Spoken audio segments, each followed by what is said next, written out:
관정은 머리에다가 물을 붓는 거를 관정이라고 그래요.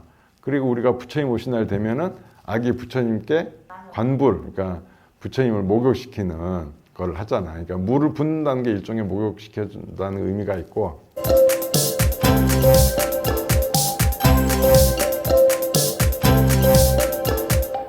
왕의 출가 이야기를 좀 하도록 하겠습니다. 왕의 신분이라는 자리가 굉장히 높은 자리잖아요. 그런데 출가를 한다는 것이 참으로 쉽지 않은 결정이지만 부처님 계실 때 벌써 그렇게 출가한 이들이 이제 여럿 나오게 됩니다. 로루아국, 한문으로 하면 신다국이라는 이제 나라가 있어요. 이제 그 왕의 이름은 띠사라는 이름을 갖고 있는데, 이 띠사 같은 경우에는 이게 이웃 나라들과는 우리가 원래 교류를 많이 하잖아요. 선물도 주고받고 그런 외교적 어떤 친분 관계가 어디 있었냐면 마가다국에 이제 빈비사라 왕이 있었어요. 이 왕과 이제 친분을 갖고 서로의 선물을 주고받는데, 빈비사라 왕이 띠사 왕한테 뭘 보내줬느냐. 옛날에는 바나나 잎에다가 이렇게 경고도 쓰고 그랬는데, 그때 당시는 이제 언어가 없었으니까 뭘 했냐면 부처님 일대기를 그림으로 이제 그렸어요. 천에다가 그림으로 그려가지고 선물로 주고 그랬습니다. 그리고 많은 또 이제 황금 그릇도 선물로 주고, 이제 그 부처님 일대기를 쭉 보고 이 띠사 왕이 마음속에 특별히 와닿는 바가 있었어요. 왜냐하면 부처님도 신분이 뭐였죠? 왕자였죠. 그 이제 왕이 될 건데, 저절로 될 건데 그 자리를 박차고 나가서 부처님이 되었기 때문에 굉장히 느끼는 바가 많아서 이제 출가를 하게 됩니다. 출가를 한다는 것이 사실은 쉬운 일이 아니잖아요. 전생부터 다 보면은 깊은 인연이 있었던 거예요. 그냥 되는 건 잘 없어요.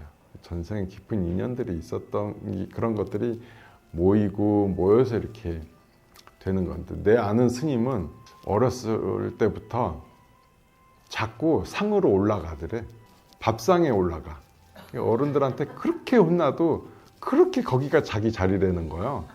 그렇게 올라가서 늘 밥상에 앉아 있더라는 거예요. 그 나중에 스님이 됐거든요. 그 왜 그랬겠어요?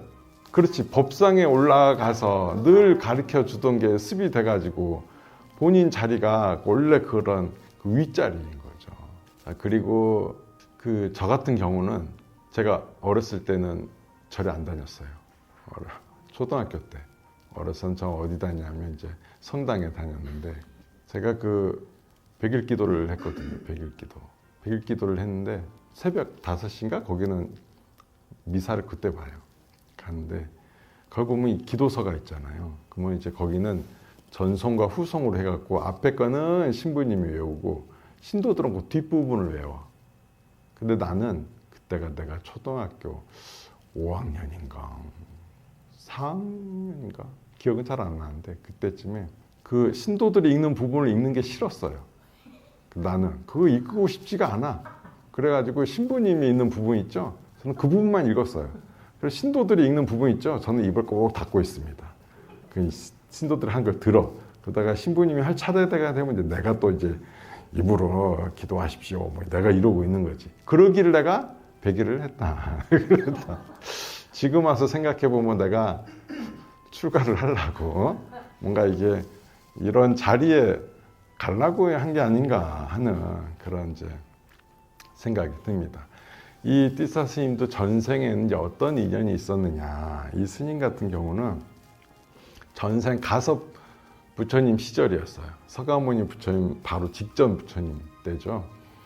이때 그 수레를 만드는 그 공장에서 일하는 기술자였어요.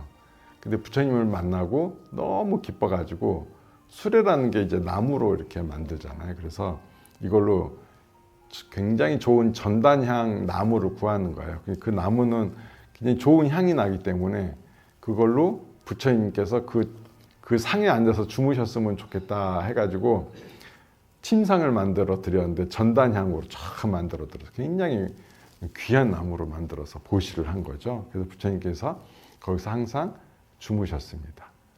그 공덕으로 서가모니 부처님 시절에 이렇게 출가의 인연을 갖게 된 거죠.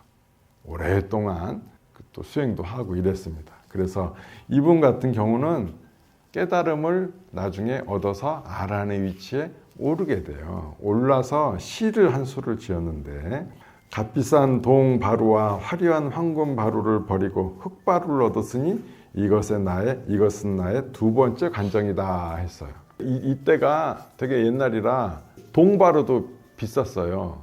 동바루도 비싸고 그 다음에 또 황금바루는 당연히 비싸겠죠. 동바루와 황금바루를 가졌다는 것은 임금이 되었다는 걸 의미해요. 임금이 됐을 때 보통 관정을 받아요.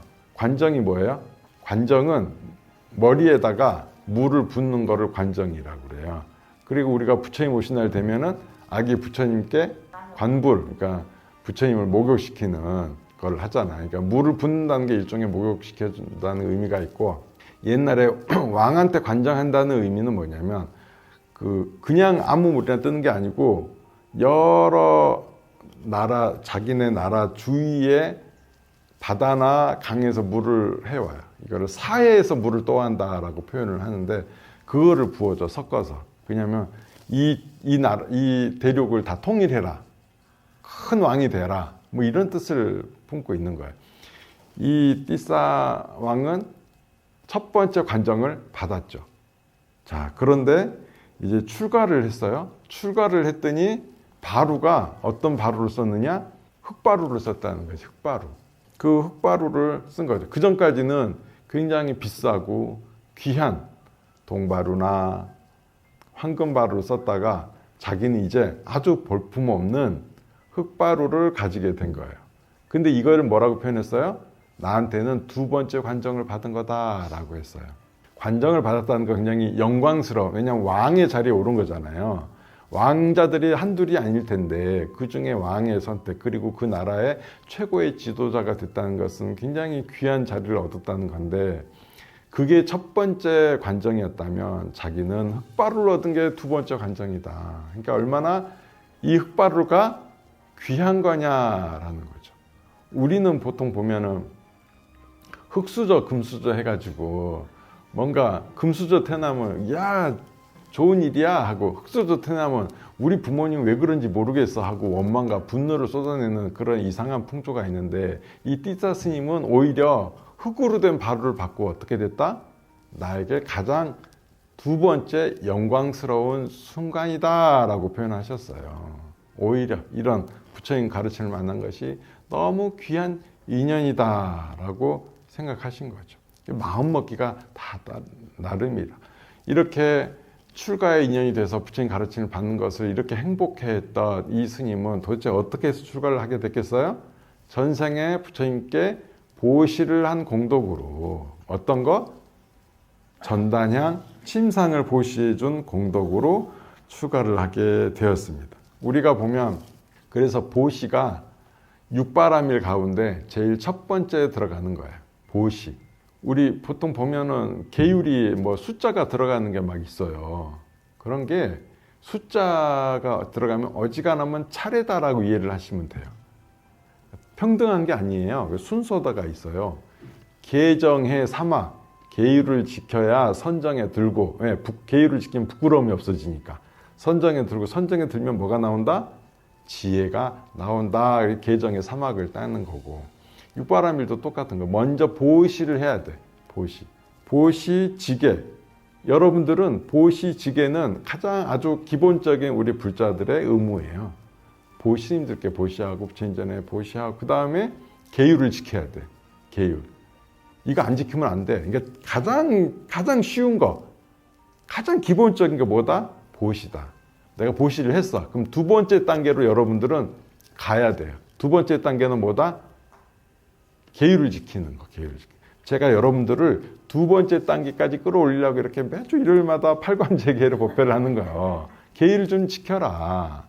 근데 생각보다 안 지키는 이들이 많다. 그러니까 그 말은 뭐예요? 첫 번째 단계에 있다는 거지. 보시만 해.